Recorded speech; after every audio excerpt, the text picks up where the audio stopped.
tonight? They're videotaping me, so I won't be able to move around too much, and that kind of stymies my growth. Well, we heard all of these titles of Jesus. There was 10 of them: Messiah, Savior, Prophet, Lord, Servant, Son of God, Teacher, Healer, Good Shepherd, and Bread of Life. Now I notice that we have a lot of husbands and wives out there. Husbands and wives, raise up your hands, please. If you're a husband or a wife. All right. Now, those who didn't raise their hand, if you're not a husband or a wife, do you have a significant other? Raise your hand.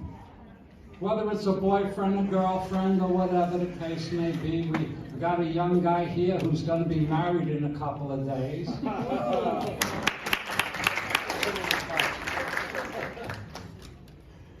The reason I had you raise your hands, that covers just about almost everybody in the room. We have these 10 titles for Jesus. And if I ask you, who is Jesus to you?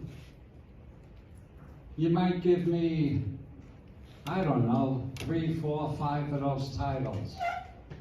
But I want you to think for a second, who is Jesus for you right now, today, this evening, with what's going on in your life, with how you feel?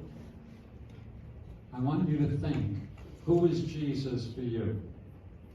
Tonight, right now. And the reason I say that is because Jesus is many things to us at many different times in our lives. Gentlemen, has your wife or significant other ever said to you, "Why do you love me?" I know my wife has. And I got to stop and think, okay, now why? I can't just say, "I love you, honey, because you're my wife." That's not going to cut it. I got to come up with a lot more reasons, a lot more examples of why I love her. Same thing with you women.